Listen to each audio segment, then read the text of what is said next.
Candle march मुनक्किद किया गया था जामेतुस सालेहात से लेकर टीपू सुल्तान टावर मशावरत चौक तक। ये कैंडल मार्च निकालने का मकसद गुज़िश्ता 2 दिनों से आप सोशल मीडिया और अखबारात देख रहे होंगे और पढ़ रहे होंगे। जम्मू कश्मीर के पहलगाम के अंदर सयाहों यानी टूरिस्ट के ऊपर हमला हुआ है।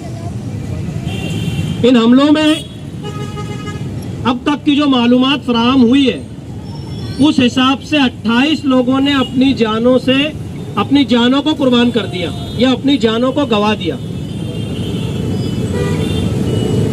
मैं social democratic party of India की जानिब से इस आतंकवादी हमले की पुरजोर अल्फाज में मजम्मत करता हूं। इस अटैक की या इस टेररिज्म की जितनी मुखालफत, जितनी मजम्मत की जाए उतनी कम है। अब तक जितने भी आतंकवादी हमले जम्मू कश्मीर और दीगर इलाकों में हुए हैं, हमारा ये मानना है कि ये अटैक या ये हमला उन तमाम हमलों से अलग है और एक नया है। वो कैसे नया है ये हमको समझने की जरूरत है। माजी में जब हमले हुए, चाहे वो उरी का हो या फिर पुलवामा अटैक हो, ये तमाम हमले सिक्योरिटी फोर्सेस के ऊपर किए गए। मगर इस बार हमलावरों ने ये आतंकवादी हमला, ये घिनौना हमला हमारे अपने मुल्क के सिविलियंस यानी हिंदुस्तानियों के ऊपर, भारतीयों के ऊपर किया है। हम इसकी पुरजोर अल्फाज में मजम्मत करते हैं। अब तक के जो हमले हुए थे वो कहीं ना कहीं ऐसा लगता था कि एक सरकार से झगड़ा चल रहा है, मिलिट्री से, क्या बोलते हैं उसको, डिफेंस करने वाली फोर्सेस से इनका झगड़ा चल रहा है। मगर इस बार हमलावरों ने, दहशतगर्दों ने एक नया काम करके दिखाया है और हमारी सिक्योरिटी फोर्सेस पर और गृह मंत्रालय पर एक सवालिया निशान खड़ा कर दिया है। हम पूछना चाहते हैं प्राइम मिनिस्टर से, हम पूछना चाहते हैं अमित शाह से जो गृह मंत्री हैं इस मुल्क के, कि कहां है आपके 56 इंच के सीने, कहां है आपके बड़े बड़े दावे जो ये कहते थे माजी में कि हम घुस के मारेंगे। आज हम ये डिमांड कर रहे हैं कि जिन लोगों ने जिन मासूमों के ऊपर गोलियां बरसाई हैं AK-47 से, हम ये डिमांड कर रहे हैं कि उनको उनके घर में घुसकर उनके ऊपर बम गिराया जाए। ऐसी हमारी सरकार से डिमांड है। हम हर लिहाज से, हर महाज पे आतंकवाद की मुखालफत कर रहे हैं और हम एक अमन की हिमायत लेकर इस मुल्क की सड़कों पर निकले हैं। Social democratic party of India के जरिए पूरे मुल्क में इस तरीके की कैंडल मार्च का आयोजन किया जा रहा है। उसी का एक हिस्सा ये भी है। इस चीज को हमको समझना होगा कि ये लड़ाई है, जो हमला हुआ है, इसके अंदर भी कुछ लोग गंदी सियासत को फरोग दे रहे हैं और इसके अंदर भी हिंदू मुस्लिम कर रहे हैं। देम वर्सेस अस यानी हम और वो की बात कर रहे हैं। ये बात हमको समझना होगा कि इन 28 शोहदा के अंदर 2 फॉरेनर है और एक मुसलमान है जिसका नाम सैयद हुसैन शाह है।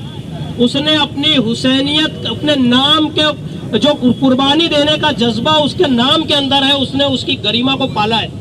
वो कैसे पाला है? अब तक की रिपोर्टों में हमको ये पता चला है कि उस सैयद हुसैन शाह नामी नौजवान ने, जो अपने 3 छोटे भाइयों का सबसे बड़ा भाई था उस घर का, उसने आतंकवादियों के ऊपर लपक कर उनकी गन छीनने की कोशिश की, मगर उसमें वो नाकाम हुआ और उसने अपनी जान को कुर्बान कर दिया इस मुल्क के सयाहों को बचाने के लिए।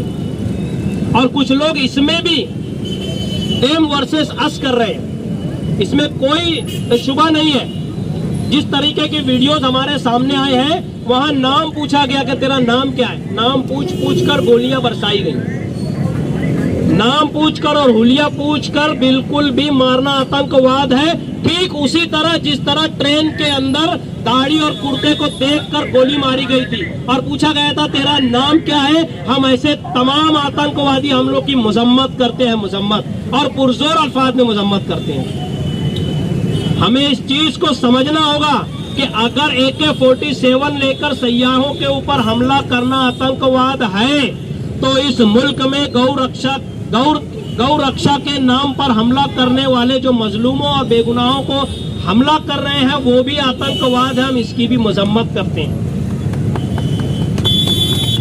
माजी में हमने देखा होगा ट्रेन के अंदर भी एक बुजुर्ग के साथ में इस तरीके की घटना को अंजाम देने की कोशिश की गई, हम उसकी भी मजम्मत करते हैं। हमारा ये मानना है कि पहचान देखकर हमला करना और उन पर अटैक करना, चाहे किसी धर्म, किसी समाज, किसी बिरादरी का हो, हम उसकी मजम्मत करते हैं। पहचान देखकर इस मुल्क में नहीं जिया जा सकता।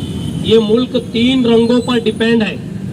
ये 3 रंग हमारी आन बान शान है और इसके लिए हम अपनी जानों को कुर्बान करने का जज्बा रखते हैं। हम सलाम करते हैं उस सैयद हुसैन शाह नामी शख्स को जिसने अपनी जान पर खेल कर आतंकवादियों से बंदूक छीनने की कोशिश की, मगर अल्लाह की मर्जी कुछ और थी। हम तमाम शोहदा को खिराज अकीदत पेश कर रहे हैं और जो लोग जख्मी हुए हैं हम उनके खानदान के साथ इजहार हमदर्दी पेश कर रहे हैं। और social democratic party of India के जानिब से ये कहना चाह रहे हैं कि हम इस घड़ी में आप लोगों के साथ हैं। हम इस मौके पर सरकार से डिमांड कर रहे हैं कि जल्द अज जल्द ये आतंकवादी हमले का सूद समेत इसका हिसाब किया जाए। अगर उन्होंने हमारे घर में घुसकर फायरिंग की है, AK-47 चलाई है, तो बिल्कुल 56 इंच का सीना रखने वाले नरेंद्र मोदी जी, इनसे हमारी दरख्वास्त है, इनसे हमारी रिक्वेस्ट है और हम ये अपेक्षा रख रहे हैं कि इनके घर में घुसकर इनके ऊपर बड़े बड़े मिसाइल डालेंगे। Social democratic party of India इस मौके पर तमाम शोहदा को श्रद्धांजलि दे रही है और ये उम्मीद कर रही है कि सरकार एक इंसाफ का तकाजा करेगी, एक इंसाफ को सामने रखकर कि मजलूमों के साथ इंसाफ हो, इनको सामने रख कर के बदला लेगी सूद समेत। हम आज social democratic party of India की जानिब से इस कैंडल मार्च में शरीक तमाम लोगों का दिल से शुक्रिया अदा करते हैं। पुलिस डिपार्टमेंट का भी शुक्रिया अदा करते हैं कि उन्होंने हमारे साथ में कोऑपरेट किया और इस कैंडल मार्च को परमिशन दी। इसी के साथ साथ मीडिया कर्मियों का भी मैं तहे दिल से मशकूर ममनून हूँ जिन लोगों ने हमारे साथ में कोऑपरेट किया। बहुत बहुत शुक्रिया। अब हमारे सामने मौजूद हैं, मैं उनका भी तहे दिल से शुक्रिया अदा करता हूं कि वो अपना टाइम निकाल कर यहाँ पे हमारे साथ में शरीक हुए। अल्ताफ ड्राम वाला साहब साबिक कॉरपोरेटर भी यहाँ मौजूद है, मैं उनका भी शुक्रिया अदा करता हूँ। बहुत बहुत शुक्रिया।